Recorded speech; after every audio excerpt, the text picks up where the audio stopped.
Welcome back, everyone, to the Big Nick Energy Podcast. It has been quite some time since we've come to you. Apologies for the unintended hiatus. Christmas and New Year's Eve kind of got in the way. We had some plans to record, but some family celebrations kind of got moved around.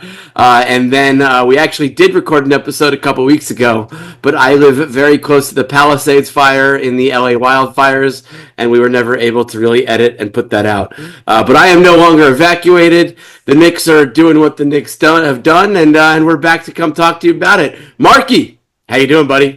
I'm doing good, John. I'm glad to see you're not on fire. That's nice. Yes, but in all seriousness, please donate to any causes you can. LA is going to need the help. Yes, and many people are without homes and possessions. Several have passed, so we're not making light of that situation. No, not if you at aren't all. able to donate, please verify the foundations you are donating to and send anything you might be able to spare. But yeah, no, back to the Knicks. It's been an interesting month. How you doing? I'm doing. The Knicks have had me on all the highs and on all the lows. Absolutely. Yeah, it's been just this team is way better than the doomsday years of our Knicks fandom, but there's expectations.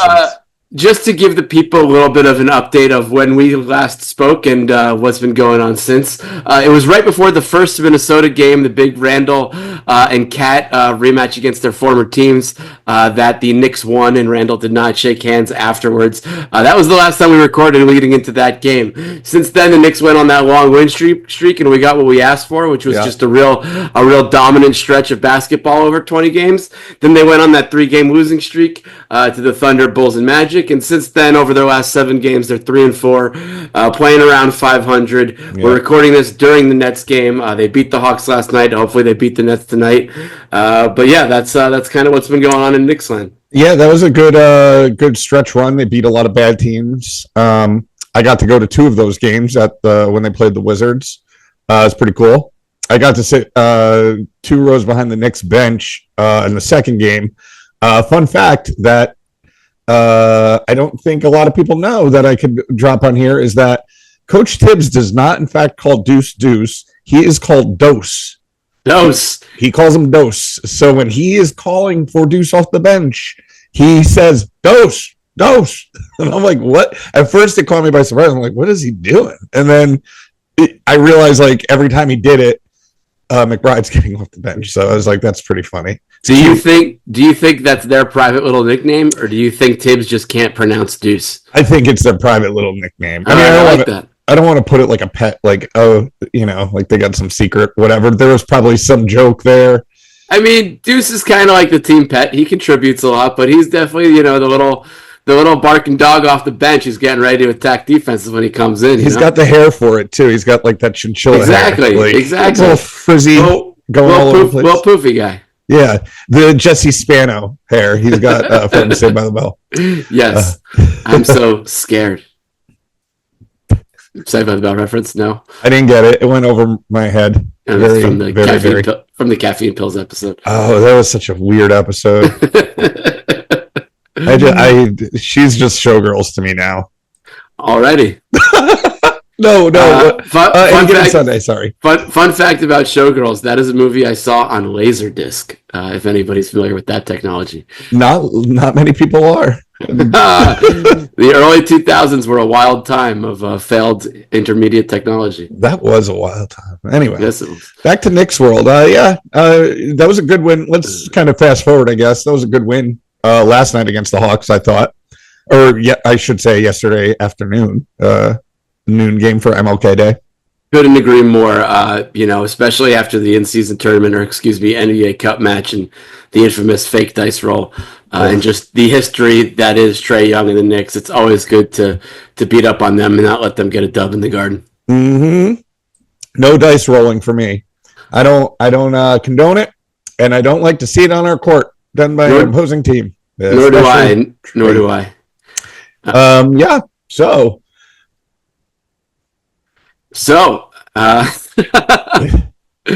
Yeah, no, so that good win. I shared this on Instagram, but it's kind of seems to be the deepest Tibbs has gone to the bench yet this season. I forget what the minutes number was, but it was the first time 9 guys have played substantial minutes in a game all year. And I think the big overwhelming thought in Knicks land is that if this team is going to be the contender we all want it to be, depth is of the biggest concerns. Sure. So it was good to see them go into the bench and the bench play well and contribute. We'll see what if any moves are to be made at the deadline. We'll see if Mitch comes back healthy. Maybe that is the move. But yeah, very good to see Tibbs not play everyone 45 minutes. I agree wholeheartedly, and I think to talk more about Mitch, I think that's been this team's end game all along, is that they're going to get Mitch. That I don't want to say just play to stay alive, play to stay in it, but they are doing that. Everything's pretty much, I imagine, going to. I hate to say plan, but maybe Mitch coming back earlier was something that was anticipated a little bit, but I think once Mitch gets back and you can have him play a true center position and not have to rely on Towns to do that, and you can have Towns playing against somebody's power forward and absolutely dominate at the 4, and he's not asked to go up and get a bajillion rebounds. Like, everybody loves talking about, like, how Towns is up with rebounds and all this stuff. I'm like, yeah, because he's not. There's no Rudy Gobert on the court. You know what I mean? It's him. So, I mean, Josh Hart, I guess, plays like he's 7'1". So sure, we'll talk about him in a bit for sure. Yeah, we will. But I think as Mitch when Mitch comes back, or if we trade for somebody, which I know there's been rumors about a bajillion people, like Valanciunas being one of them. But I'm excited to see if Mitch comes back healthy. And, I follow Mitch on Instagram. He loves to post cryptic shit. I've seen him in New York facilities working out. He looks good. He posted his weight the other day and was like proud of it. So I think that's a good thing, so I don't know what weight he's supposed to be at. So just took it as he wouldn't have posted it if it was. Yeah, probably wouldn't post a bad thing. That's or so we hope. Yeah. Let me, you mentioned Valanciunas. He seems to be the big name getting thrown around these days, especially if Mitch doesn't come back healthy. That seems to be a pretty even swap salary-wise and a trade that can happen pretty easily. What do you think about that? Because, I don't love, the thing we keep saying is that the Knicks need more front court defense, and Valanciunas is kind of another offensive-minded center. He plays tough, don't get me wrong, but he's not, the greatest rim protector in the league by any stretch of the imagination. What do you think about this Tibbs-led team continuing the trend of moving away from defense in favor of more offense? I just had the Knicks Nets game on and paused it before this, but we have the second best offensive rating in the league, and I'm like, I know we're playing well on offense. I wonder if this is like higher up than Tibbs. You know what I mean? Like, Tibbs has always been the defensive coach. That's his DNA. That's who he is. I don't know. It's the modern NBA is to score points. That's just what it is. So let's see. I don't know. I would like to see a balance there. I see effort from guys. It's OG, who has been slumping like no other, still shows up and plays defense every night. So. No, that's 100% true. I definitely would like to see more rim protection, but if you could take that number 2 ranked offense and make it the number 1 ranked offense, maybe that's enough. Yeah. Especially if you could just play an average to slightly above average defense. I love Precious Achiuwa as much as anyone on the Knicks bench, but I do think it would be nice to get a third man into the rotation and keep Precious fresh to be that defensive energy off the bench when they need him, and so that he doesn't have to do too much on offense. There's definitely been a few times where Brunson's put the ball right in his breadbasket and he somehow missed the pass. Not quite Nerlens Noel level of stone hands, but it's up there. No, Sims does well. It's like, dude, it's look for the ball. Look, you know what I mean? Like, it's man, be ready. I'm ready. I'm like, ooh, Brunson's probably going to drop it off. He missed it. He couldn't hold on to it. Okay. You know what I mean? Anyway, I'm not on the court and I'm not a pro ball player, so things move a lot faster when you're actually on the court as opposed to sitting nicely on your couch and judging. Amen to that. Amen to that. Sitting on our couch or on our computers, as it were, recording this podcast. All right, but that being said, you mentioned we're recording this in the middle of the Nets game. We got the Nets tonight, and then we got the Kings and the Grizzlies before you and I record again next week, because we promise, going to get back to a weekly recording schedule for all you fans at home. What do you want out of the next three? What do you think about these three games coming up? Win them all. I want to see the Knicks. The Knicks are one of the best teams in the league on paper. Win them all. What about you? I obviously will know by the time this episode is released whether or not they beat the Nets. I mean, you always have to beat the Nets. That's a must. Doesn't matter which arena that game's in. It's a home game for the Knicks, and the Nets are just a joke. I'd like to see them beat the Kings. The Kings are currently a play-in team in the West. I think they're in the 8th seed, right around there. They are not the Kings of a couple years ago. I think you got to beat the Kings as well. Grizzlies are playing good basketball. Ja's back. They've got Edey playing really well, probably the front runner for Rookie of the Year, which has been fun to watch as an NBA experiment. That's the one that you wonder what's going to happen. I'd love to see the Knicks win. You don't want to keep losing these games to the contenders. You want to be playing with them. But if they are to drop one of them, I think that would be the one. So 2-1, 3-0. That's what you hope to see. Yeah, I mean, we are pretty. I think our in the standings. I know they're West Coast team, but I think we are pretty comparable with wins and losses with the Grizz. Yeah, but I don't know what kind of Zach Randolph we're gonna get. Who's showing up? Sure.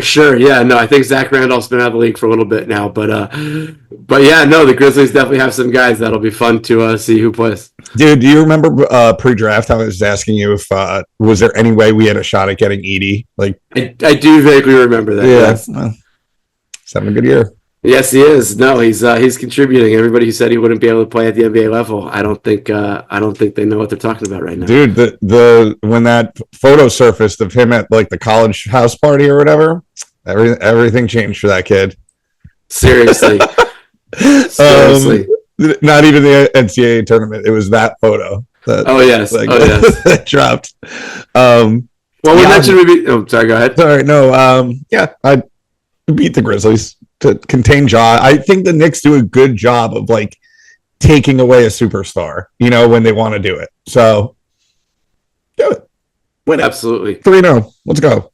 Let's go. I should have mentioned this in the intro, but we do have a fun guest interview to close this episode with. Before he joins us, though, it's time for probably what is our favorite segment of the week, and that is the Josh Hart triple-double watch. He's up to 5 now. He actually almost was at 6. He had the very rare rebounds and assists double-double without the points to make it a triple-double. But he's at 5. I think we're closing in on the halfway point of the season. That prediction of 10 is looking pretty spot on. Yeah, I think we just passed the halfway point, I want to say. I believe you're right. Don't quote me on that. I think I am right, but who knows? No, for sure. I think he's going to get there. I mean, what cannot be said about Josh Hart at this point? It feels like as much as Brunson's the leader, Hart's the heart and soul, pun intended, of this team. He just lays it on the floor every night, gets the rebounds when they need him, plays defense when he needs him. If he needs to hit a 3, needs to get those points. He's having a career year in terms of his shooting percentages. Obviously, we got our little triple-double watch for fun here. But they always come in the flow of the game and him contributing in meaningful ways. And I don't think I get more excited than when I see Josh Hart going coast to coast on a fast break, because nobody attacks the rim on a fast break quite like him. Yeah. He's like running reckless abandon, On and on. On and on. Reckless. By the way, I'm not spoiling anything for you, but I did just check the stats of the game. Hart is at 6 rebounds, 5 assists. Nice. So, only 3 points, but he could do that in 2 minutes if. Sure. That's how scoring just happens. No, I love to hear it. I love to see it. Our march towards the All Stars continues on. Seems like Brunson and Cat are locks. Hopefully, Knicks can get a third if they stop losing some of these games and get back to their winning ways, even if it is only against the bad teams in the league. Yeah, Mikhail. I tried to say his name right. No, I think I was wrong, and it is Mikhail. I think the friend who kept telling me it was McCall was the one leading us astray. Oh my goodness! Thank goodness, because I felt like a jerk. No, I mean, yeah, I did too when I first learned that, and then turns out didn't learn that. So yeah. Europe. All right. Well, I think that mostly covers it for the catch up on the Knicks. We will be sure to come back on a weekly basis and not leave you and the guys in the dark for so long next time. But without further ado, let's throw it to our interview with renowned NBA skills coach Drew Hanlen, who's joining us to talk hoops and his upcoming book this week. I hope you enjoy, and we'll come back at the end of the episode to sign it off and see you again next week. Thanks, everyone. Bye. All right, everyone. Joining us now, we have the most sought-after skills coach in basketball today, Drew Hanlen. Drew has a book coming out, Stop Bullshitting Yourself, a practical guide to personal growth with a mindful approach. Drew, how you doing today? I'm doing great, man. Appreciate coming back on the show with you guys. It's good to have you. I know there were some other guys on this pod last time, but it's our first time chatting, and we're excited to have you on. Yeah, no doubt. No, it's good. I think the big thing is, for me, connecting with basketball fans all over, and it's funny. I have some people that love, all the work that I do with my clients. I also get the countless, hatred, when my clients aren't doing what they want them to do. But I think that's what's fun about the game of basketball is, we have, as fans, we have so many highs and low emotions, and it's to me, it's always good to be able to connect and meet good people like you guys. No, absolutely. For anyone new listeners, maybe listeners who didn't catch that last time you were on, you want to explain to the people who you are and what it is you do exactly? Yeah, so basically, I'm an NBA skills coach. I started years ago with Brad Beal, and it happened by chance. I was the player of the year in Missouri, Brad was a freshman in high school. Brad started working out with me, meaning like we were doing workouts together, and he went from 8 points a game as a freshman to 24 points a game as a sophomore in high school. Everyone was like, what did you do this summer? He had grown a couple inches. He had lifted weights with his brothers. He had already had a great foundation from, his mom teaching him how to shoot at an early age.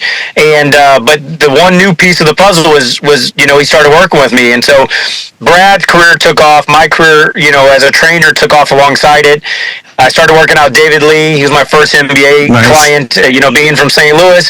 I know a lot of Knicks fans obviously love David and his time up in New York.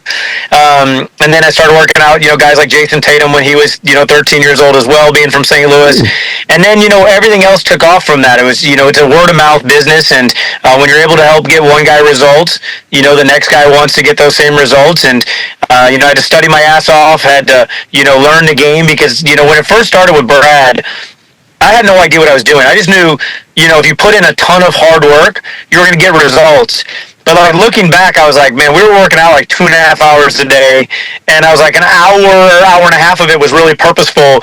And then another hour of it was like Allen Iverson moves and Kobe Bryant moves that like probably weren't best fit for like us, being undersized guards. But, as time went on, I got more efficient, more effective. And now I'm fortunate to work with, a lot of the best basketball players in the world. And what is it like working with some of the best basketball players in the world? I mean, obviously, they're the best basketball players in the world. I mean, how is it, coaching these guys and trying to work with them to get them to improve their game? It's awesome. I always flash back to when I was younger. I was the kid that, I got basically for my birthday present every year I get one NBA ticket to a game.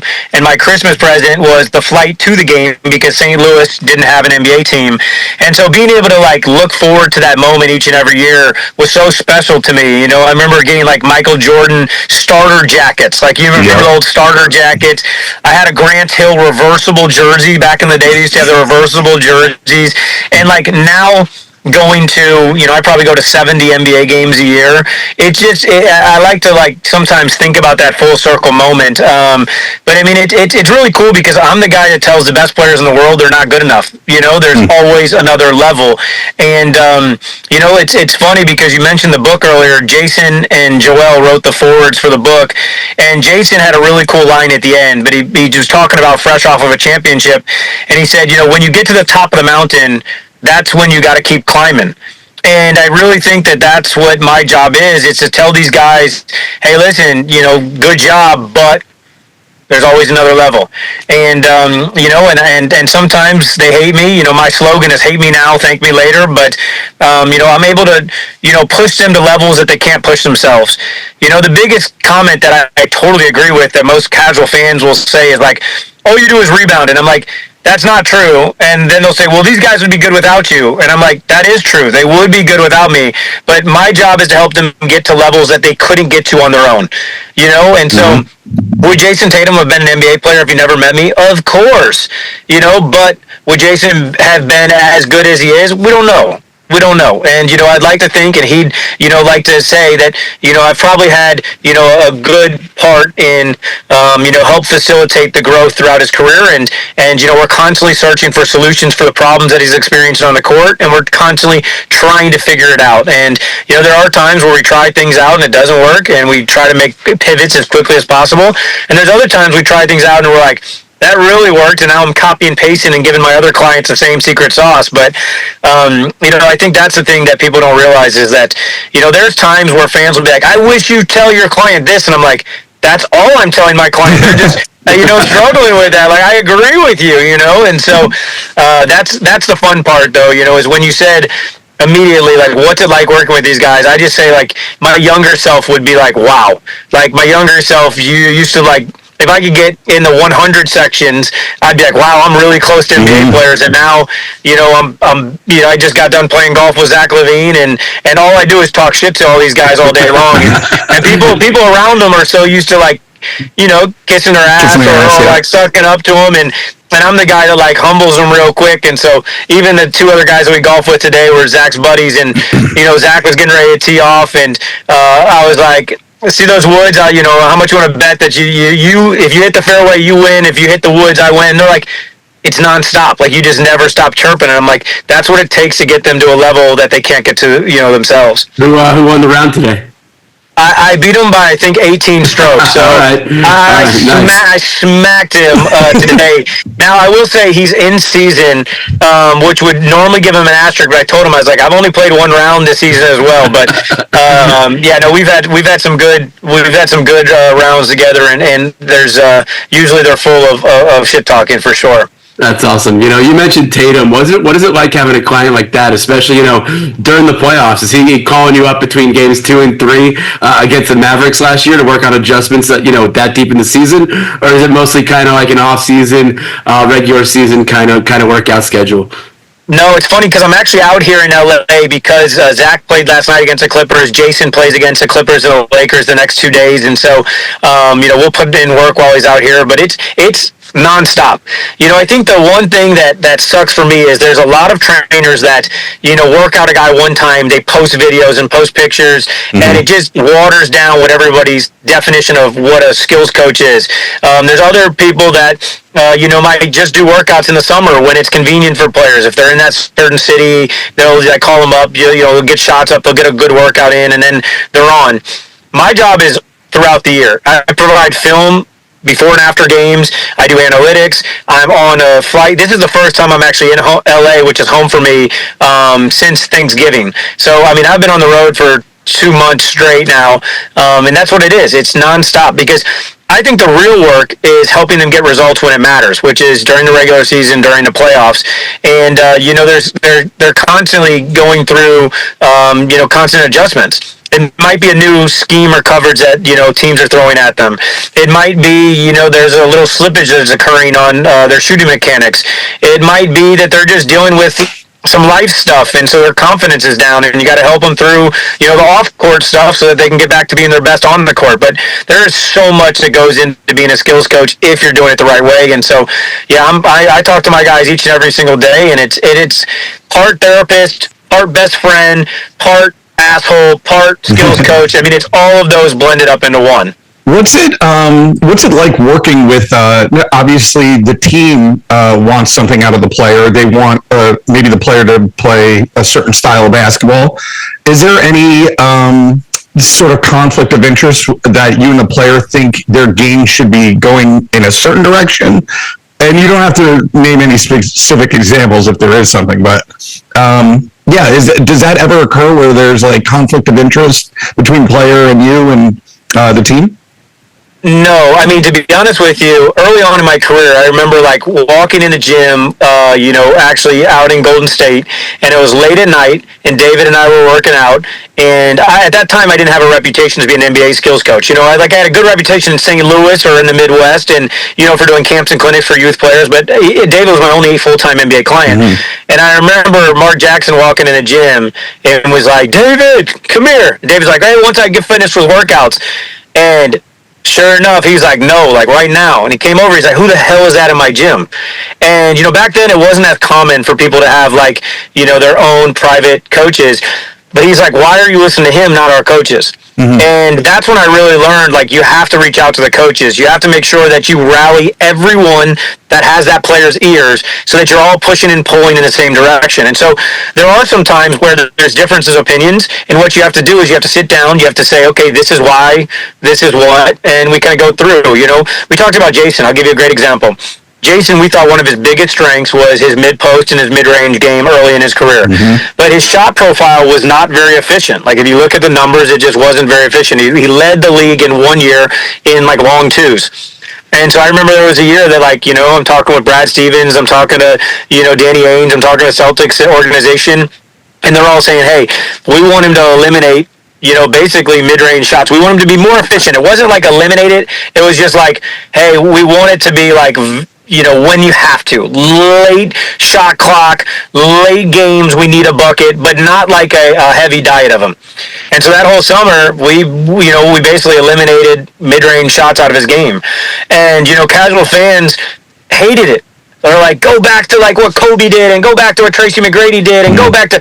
And I was like, listen, that's not what the team wants. And the team wants them to do this. And, last year they won a championship, and I'm still getting, get more mid-range. I'm like, they just won a championship, and a convincing championship. They rolled through everybody, and everybody wants, like, the art of the mid-range mastery back in the game and stuff like that. So there are times where teams will say, hey, we need this out of players, and, okay, that's great. Tyler Hero this year. Same thing. Eliminate mid-range. We need you to get downhill more, so you're finishing at the rim, drawing more fouls, getting the free throw line. Also, you get more assists when you're driving versus settling for pull-up jump shots, and then hunt more threes instead of like long twos.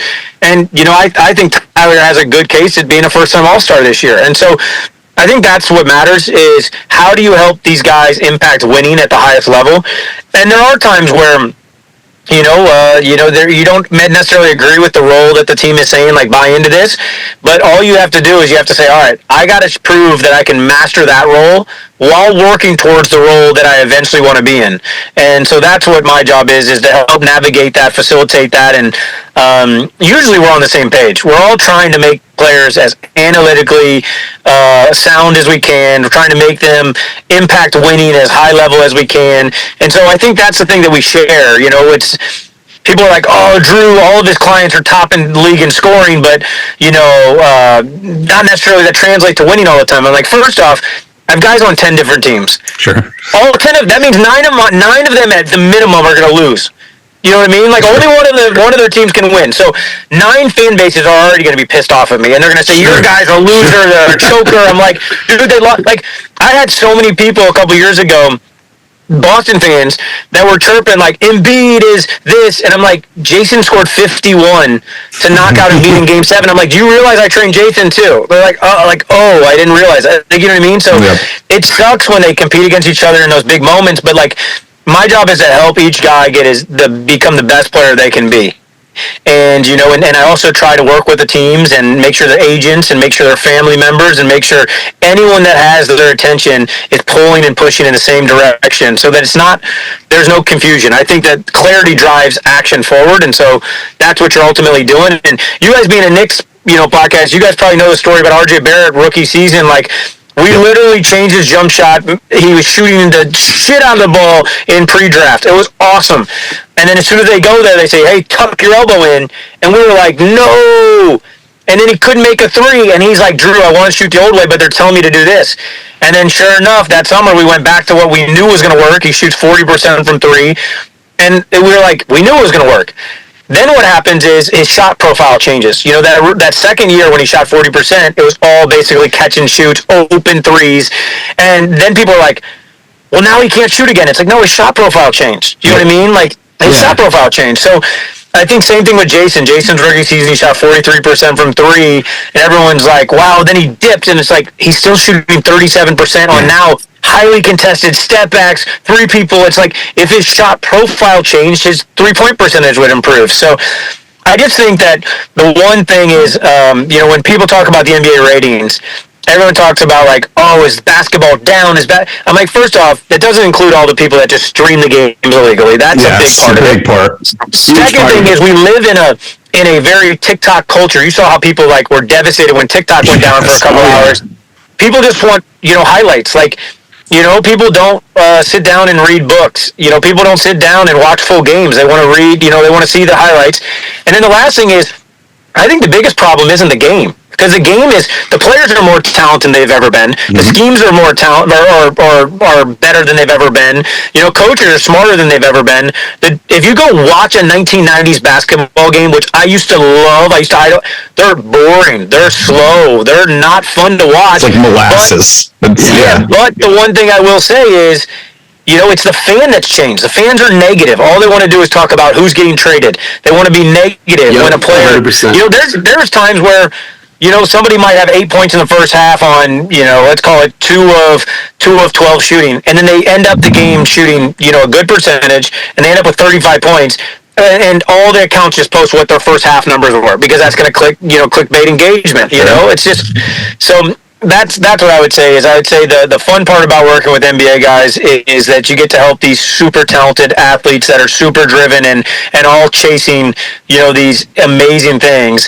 The negative part is, you know, you have to deal with all the BS that comes with it and all the negativity that surrounds the game that you know, poisons, you know, the love of the game that you have when you first pick up a basketball. Totally. Well, couldn't agree more. On that note, are there any guys in the NBA right now that you'd really like to work with that you haven't yet? No, I mean, obviously, you know, you look at, there's players that are like super talented, like the Wembys of the world, where you go, man, that guy's going to be special. It'd be fun to be a part of that journey and stuff like that.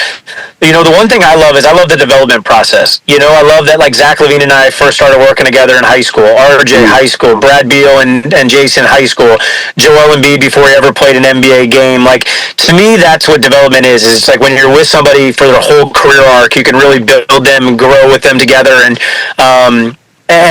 so it would definitely be young players if there were, but no, I'm capped out, to be honest with you. I don't think you can do a good job with a ton of people. And so my goal has never been like, how many NBA players can you work with? It's always been like, how well can you do with the guys that you work with? And so I would say there isn't a guy that I look at and say, you know, man, this is a guy that I'm really, you know, want to go, you know, approach and say, hey, work out with me. I would just say that I'm just trying to help the current guys, you know, do as well as they possibly can. Fair enough. Love that. Cool. We mentioned it at the top, but you have this book coming out. What can you tell us about that? I'm super excited about it. So, to me, I was a big believer in, like, you know, self-help books. You know, I never read when I was younger, ever. Like, I was one of those people that, like, had good grades in high school, good grades in college, did not open up a book. It was just pay attention in class, get good grades, and get by. And then I started reading books afterwards because, you know, I realized that there was such a psychology aspect of the game. I did psychology and entrepreneurship as a major at Belmont, where I played college ball at. And I didn't realize psychology was like the most important part of skill development.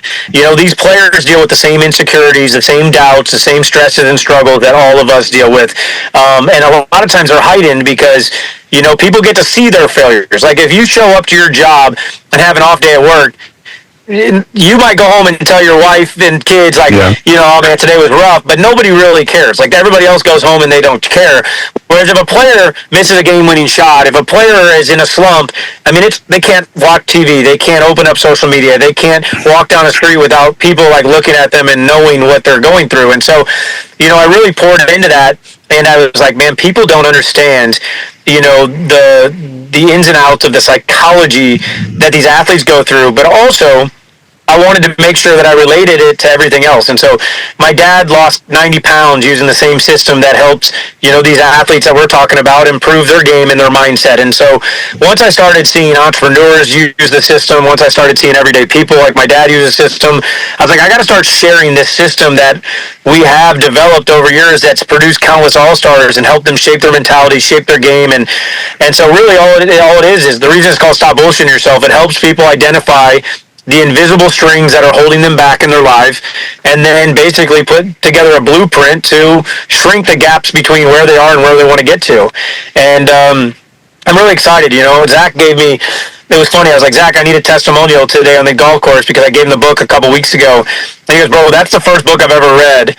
And he goes, it was good. He goes, to be honest with you, he goes, my testimonial will be like, normally I can't get past the forward. And he goes, I didn't put the book down. I read it on one road trip. And I was like, that's a great testimonial. He's like, I hate books, but I like this one. I'm like, that is great. I'm going to use that, But it's very bite-sized. It shares a ton of inside stories from guys' high school and college and NBA careers that NBA fans will love. And then, people should use a system to actually, stop bullshitting themselves. We all got those things that we make those justifiable excuses in our heads, and and whether it's you want to improve your relationship with your kids or your spouses, or whether you want to lose weight for the first time, or whether you want to follow through with a promise that you keep saying you're going to do and you keep restarting over and over again. It's like, that's what the book is ultimately about. Cool. That's awesome. Drew, I feel like we could talk to you forever. You're a very fascinating guy. John, do you have any more questions for Drew? No, Drew, thank you so much for your time. We don't want to take up any more of it, but before we get you out of here, is there anything else you want to plug? Let the people know where they can find you. Yeah, Drew Hanlen on all social platforms. I told you, most Knicks fans either love me or hate me, depending on what their relationship with RJ was. But that's the other thing that's, I think, fascinating. I think the one thing that you guys, you guys are obviously passionate fans, and you guys, watch games and stuff. You look at a great example of RJ being somebody that, new system, new role. It wasn't like he magically got way better overnight. It was just the system was different, and so I tried to tell people that for years. I'm like, you saw RJ's highlights in the playoffs where he had that series where he really, was unbelievable, and then you saw spurts where he was great, and then you saw the inconsistencies every once in a while where, his usage was down and his play was down and his efficiency was down. But I think that's the one thing I would hope that people listen to your podcast, start to understand from our talk is that, sometimes it's about systems. Sometimes it's about opportunities. Sometimes it's about confidence. Sometimes it's about, all of these things. And so, I think that if people start looking at it, a holistic approach, instead of saying, a bad game means he's a bad player, a good game means he's a good player. Sometimes it's just the opportunity. Sometimes it's just a system. Sometimes it's good. Yeah. And so, and trust me, there's a lot of times where players are like, yeah, we agree. You know what I mean? We agree. If you just gave me more touches or more opportunities or believed in me more, or if I knew that every time I wasn't going to make a mistake, I came out, or every time I was going to shoot this certain shot, I was going to come out, it just gives you a different swagger. So that's the only thing I'd say is, obviously I'd love for people to check out the book, and I'd love for people to connect with me, but I would hope that to educate them a little bit and understand that, these players go through everyday things. Most of the slumps you see on the court are because they're dealing with things off the court, just like 100%. We all deal with. Most of the time that they're struggling on the court, somebody doesn't just forget how to shoot a basketball. You know what I mean? What happens is their confidence is down for whatever reason. Maybe the coach doesn't believe in them. Maybe they're not getting easier shots. Maybe they don't have an offense that necessarily is built around them. And so I think that if they look at things at more of a holistic approach, I think that's when they can really start to appreciate the game, appreciate these players, and get back to storytelling, and get back to back to the days when we used to watch Stuart Scott, SportsCenter, and he'd just be highlighting these guys instead of instead of, us getting on debate shows where everyone talks about, like, LeBron James is washed, and you're going, LeBron James is, in my opinion, the second greatest basketball player ever. He's doing things we've never seen as a 40-year-old. Like, let's just appreciate that. You know what I mean? Like, let's just appreciate the game. We should absolutely be celebrating things. Excuse me. No, my day job when I'm not, podcasting about the Knicks is I'm a producer, and I work on a lot of branded and advertising content. And I actually got to work with RJ 3 years ago.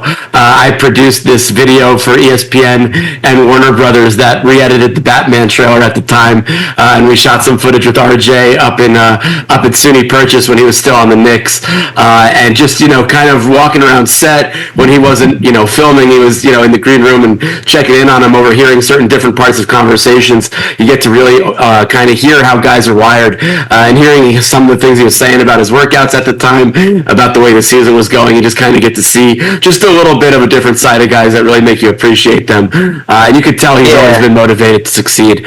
So we stand RJ on this pod, and we're glad he's doing well in Toronto this year.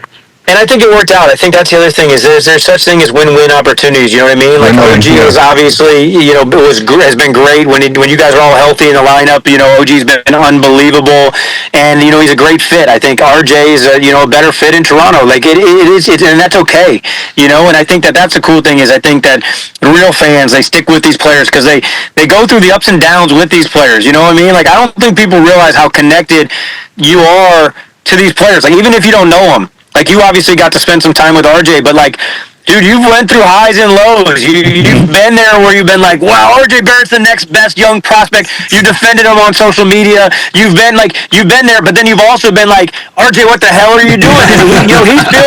He's feeling the same stuff. So I just think that more people need to understand that, like, if you could really just, like, understand, like, when they're going through slumps, the last thing they need is people telling them, like, hey, you're going through slumps. Like, we get it. I'm trying to do everything I can to get myself out of that thing, And so I do think that fans don't realize sometimes they hurt more than they're helping. And, drawing light to these things that they're already aware of does not help. They understand it. They're doing everything they can. If they love the game, they're doing everything they can to figure out how to get better. And they're just as frustrated as the fans are. That's the one thing that I don't think a lot of people realize is these players are just as frustrated. And sometimes they share the same opinions. Like, it is crazy. Sometimes I'll have players send me troll accounts and be like, they get it more than my staff gets it. You know what I mean? Like, insert coach's name here.